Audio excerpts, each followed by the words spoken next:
காலையில் எழுந்த கார்த்தி இரவு என்ன நடந்தது என்று தெரியாமல் சகஜமாக பேசினான். நண்பர்களுக்கும் ஆச்சரியமாக இருந்தது. கண்டிப்பாக இவன் உடலில் ஏதோ ஒரு ஆவி பூந்திருக்கிறது என்பது ஊர்ஜிதம் செய்து கொண்டனர். உடனே கம்பெனியில் உள்ள சூப்பர்வைசரிடம் அதை தெரிவிக்க நண்பர்கள் போய் கூற அதை சூப்பர்வைசரோ ஏற்றுக்கொள்ளவில்லை. என்னது பேயா? பேய் என்னடா சின்ன பசங்க பார்த்தா பேய்லாம் சொல்லிக்கிட்டு இருக்கீங்க? ஸ்கூல் படிக்கிற பசங்களா? பேய்க்கெல்லாம் பேயின்னு சொல்லிட்டு பயந்துக்கிட்டு இருக்கீங்க? அவன் ஏதாவது கனவு கண்டு கத்திருப்பான்டா என்று சூப்பர்வைசர் கூறுகிறார். இதை கேட்ட அவர்கள் என்ன செய்வதென்று தெரியாமல், சரி பார்த்துக்கலாம் விடு, இவருக்கெல்லாம் பட்டாதான் புரியும் என்று கூறிவிட்டு அந்த இடத்தை விட்டு நகர்ந்தனர். வழக்கம்போல் 8 மணிக்கு கம்பெனி ஆரம்பமாகிறது. அப்பொழுது அனைவரும் வேலை செய்து கொண்டிருந்தனர். கார்த்தியின் உடல்நிலையில் ஏதோ மாறுபாடு ஏற்பட்டது. தான் ரூமிற்கு சென்று வருகிறேன் என்று கூறிவிட்டு ரூமுக்கு சென்றான்.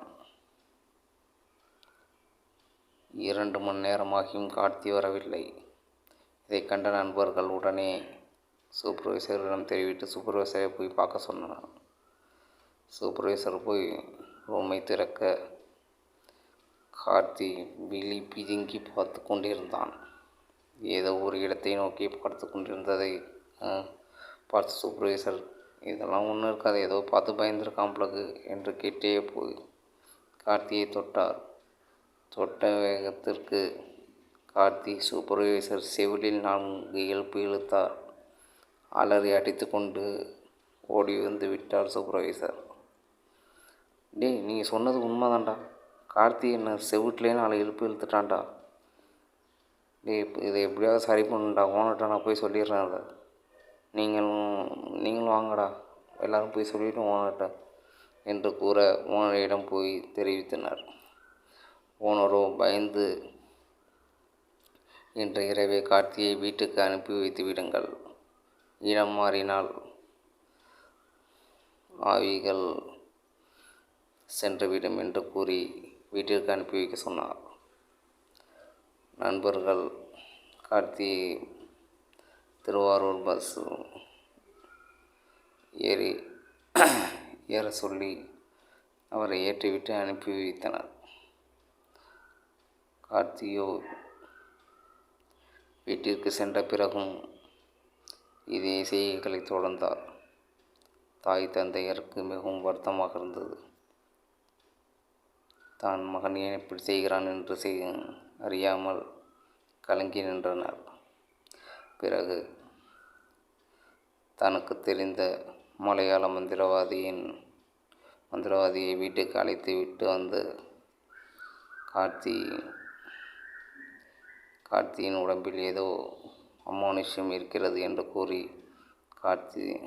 கார்த்தியை அவர் முன் உட்கார வைத்தனர். அப்பொழுதுதான் புரிந்தது, கார்த்தி உடம்பில் நிறைய மாற்றங்கள் ஏற்பட்டு அவன் கொடூரமாக சிரித்தான். அதை கண்டு வீட்டில் உள்ளவர்கள் மிரண்டு போய் நின்றனர். அப்போது மலையாள மந்திரவாதி, நீ யார், உன் பெயர் என்ன என்று கேட்க வெகு நேரமாக அது சிரித்து கொண்டும் தன்னை ஒன்றும் செய்ய முடியாது என்றும் கூறிக்கொண்டே இருந்தது. ஆனால் மந்திரவாதியை விடவில்லை. சவுக்கை எடுத்து சாத்து என்று சாத்தினார். பிறகு பேய் வலி தாங்க முடியாமல் தன் பெயர் வாசுகி என்றும் தான் ரயில் தண்டவாளத்தில் ரயில் ஏறி இறந்து விட்டதாகவும் கூறியது.